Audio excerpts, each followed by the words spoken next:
Yerde hasretin var, yürekler aşkın. Assalamualaikum warahmatullahi wabarakatuh, Bapak dan Ibu. Berjumpa lagi dengan saya, Dr. Reza. Pada kesempatan kali ini, insya Allah akan saya jelaskan tentang bagaimana perawatan luka untuk khitan. Ada beberapa macam-macam tergantung dari tekniknya.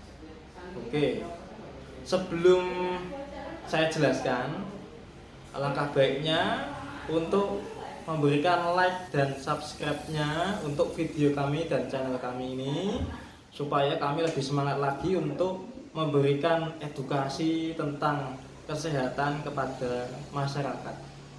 Terima kasih. Oke, sudah like dan subscribe ya. Terima kasih banyak. Kemudian kita akan mulai penjelasannya.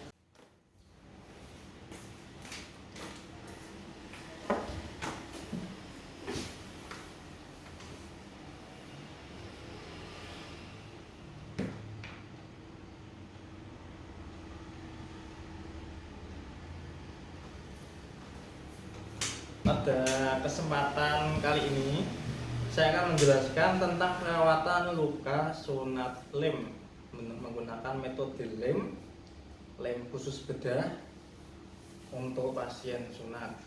Jadi yang pertama yang perlu diperhatikan itu adalah nanti burungnya, misalkan ini adalah burungnya. Nanti burungnya itu sudah dikasih lemnya itu tidak boleh digosok-gosok ya. Nah, nanti selama 3 hari itu memang tidak boleh kena air dulu, supaya lemnya menyatu maksimal dengan kulitnya, supaya enggak ada pendarahan dan lemnya tetap kuat dulu. Dikhawatirkan nanti kalau kena air nanti bisa mengalami lemnya mengelupas, dikhawatirkan. Nah, maka dari itu nanti sebaiknya tidak boleh digosok-gosok dulu dengan apapun itu. Nanti kita akan berikan perban. Nah, diperban, nanti setelah diperban itu 3 hari nanti bisa kontrol ke dokter ke sini. Nanti akan dibuka oleh kami untuk perbannya. Kemudian setelah itu boleh mandi. Tetapi peringatan yang paling penting itu tidak boleh digosok-gosok dengan apapun, dengan sabun ataupun sebagainya, tidak usah. Jangan, ya. Kemudian perawatannya jika kencing nanti tinggal ditutup dengan tisu kering saja. Seperti ini. Kencing ya. Setelah kencing itu ditutup dengan tisu kering saja. Yang penting kondisinya kering. Kecuali misalnya ada hal yang tidak diharapkan, mungkin kencingnya nyiprat atau mungkin ini kena kencing, itu juga bahaya. Itu jangan dibiarkan juga.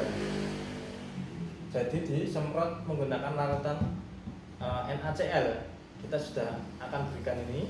Nanti disemprot-semprot bagian yang kena kencingnya. Setelah itu dikeringkan dengan cara ditutul-tutul, jangan diusap ya. Ditutul-tutul sampai nanti penisnya jadi kering. Nah, itu. Ada perbannya nggak apa-apa, ada perbannya disemprot nggak apa-apa. Tapi setelah itu ditutul dikeringkan. Terus sebisa mungkin kalau memang basah, perbannya juga dilepas gitu. Aslinya perban itu kita tidak pakai perban itu tidak apa-apa. Tetapi untuk menghindari gesekan, takutkannya kalau kegesek mungkin dengan celana atau dengan celana dalam, maka dari itu kita kasih perban dulu. Tapi semisalnya sudah basah, nanti perbannya bisa dilepas sendiri. Itu akan kita berikan perban yang tidak lengket, jadi dilepas sendiri pun bisa. Nanti caranya untuk bagian yang plester, nanti kan ada perban kasanya sama plesternya. Yang agak rapat biasanya plesternya itu caranya disemprot ini dulu, semprot sedikit-sedikit plesternya. Nanti plesternya itu dibuka pelan-pelan. Nah, kemudian perbannya itu nanti lama-lama langsung lepas. Kalau perbannya nggak lengket. Nah setelah itu nggak usah dibungkus lagi, nggak apa-apa. Nah, itu yang penting itu. Terus kemudian setelah 3 hari nanti kontrol ke dokter. Kemudian setelah itu tidak boleh juga disalep, diberikan salep ataupun apa salep jenis krim atau apapun itu tidak boleh. Ya, ditakutkan nanti salep itu bisa membuat lemnya mengelupas juga. Gitu ya. Setelah 3 hari yang boleh dilakukan, yang pertama, misalnya kencing. Kencing nanti nyiramnya tidak perlu pakai air gayung. Ya, nanti takutnya terlalu basah dan nanti airnya kan tidak steril. Ya, terus kemudian kita pakai handuk itu juga nanti kegosok-gosok. Jadi misalnya kencing nanti langsung saja disemprot bagian ininya, kelaminnya, semprot gini, semprot tidak apa-apa. 1, 2, 3, 4, 5 gitu lah. Pokoknya sampai kelihatan cukup bersih lah. Setelah itu baru dikeringkan dengan tisu boleh. Nah, pelan-pelan aja, nggak usah digosok, dibuntel gini pelan-pelan. Nah, kalau udah kering nanti baru sudah buka lagi. Setelah itu sebaiknya untuk menambah antiseptiknya bisa diberikan betadine. Betadine nanti bisa diteteskan di tisu atau tisu basah, tisu kering atau tisu basah bisa semuanya. Teteskan sampai nanti basah tisunya, basah merah-merah coklat.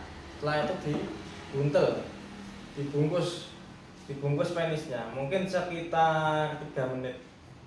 Setelah itu sudah tidak apa-apa. Kalau betadine kan dia sifatnya kering, nanti lama-lama cepat kering, jadi tidak masalah untuk masuk ke dalam lem.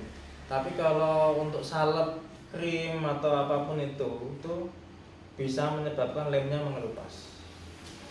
Jadi pesan saya seperti itu untuk sunat lem begitu, 3 hari nanti kontrol. Setelah 3 hari boleh mandi, asalkan penisnya tidak boleh digosok-gosok dan sabun, lalu dikeringkan dengan tisu, kemudian diberi betadine, dikompres pakai kasa, kemudian ditahan selama 3 menit. Setelah itu sudah kembali aktivitas seperti biasa. Oke, kemudian untuk dari segi makanannya boleh makanan yang bergizi, protein tinggi, sayuran-sayuran boleh. Ikan-ikan itu kan protein tinggi ya, ikan kembung, ikan tutuk, ikan gabus itu. Kemudian ada daging itu juga boleh, telur, ayam. Yang terpenting anaknya tidak punya alergi terhadap protein tinggi. Itu bisa menyebabkan gatal-gatal, misalnya ada alergi ya. Kemudian setelah selain makanannya tercukupi, airnya, cairannya juga harus tercukupi dengan cara minumnya harus 8 gelas setiap hari. Itu sekitar 2 liter supaya mencegah dehidrasi. Nah, dan kalau dehidrasi nanti penyembuhan lukanya juga semakin susah. Maka dari itu supaya cepat sembuh, anaknya juga disuruh minum air putih yang banyak, dimotivasi. Nah, kemudian setelah itu kita minum obat rutin, vitamin juga rutin diminum. Kemudian setiap pagi antara jam 6 sampai jam 8 pagi sebaiknya berjemur. Mungkin hanya 15 menit saja sudah cukup untuk menambah vitamin D. Ya. Kemudian setelah itu pada orang tua, bapak dan ibu mohon minta tolong untuk anaknya dimotivasi terus. Karena yang namanya sunat sudah dikasih obat anti nyeri, itu sudah lengkap, harusnya sudah tidak sakit. Sudah secara teori dan secara pengalaman seperti itu. Tetapi anak yang dirasakan itu adalah rasa geli. Nah, kalau misalnya anaknya itu sakit itu biasanya teriak-teriak. Kalau nggak teriak-teriak kemungkinan hanya geli. Kalau anaknya geli, dimotivasi saja. Itu hanya rasa geli karena kulitnya kulit baru, kulit yang ada di dalam jadi di luar.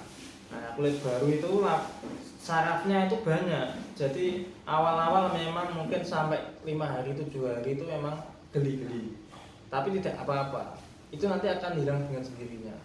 Dulu Bapak juga seperti itu. Nah, nanti mohon untuk dimotivasi terus. Soalnya ada juga anak yang memang penakut, mungkin ada trauma masa kecil tidak tahu. Jadi mungkin pernah dulu ada tindakan medis apa di rumah sakit atau disuntik atau pernah sakit apa gitu ya. Kita juga tidak tahu.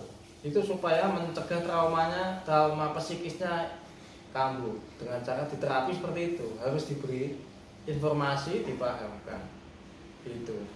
Nanti lama-lama insya Allah anak juga paham. Terus kemudian dimotivasi terus. Jangan sampai anaknya dikurung di kamar terus juga tidak boleh. Diajak jalan-jalan tidak masalah. Yang penting tidak boleh aktivitas berat. Mungkin seperti sepeda, kemudian main sepak bola, lari-lari. Ditakutkan bisa jatuh atau malah kena bolanya gitu. Tapi kalau jalan-jalan misalnya mau kemana, misalnya mau lihat-lihat ke lapangan, mungkin mau belanja, terus kemudian makan bareng, keluar itu tidak masalah. Yang penting anaknya happy, dibuat anaknya happy dan nyaman ya Bapak dan Ibu. Oke. Cukup sekian dari saya. Nanti jika ada yang belum paham atau ingin dikonsultasikan, bisa nanti hubungi kami lewat nomor WhatsApp. Oke. Sekian, terima kasih. Wassalamualaikum warahmatullahi wabarakatuh.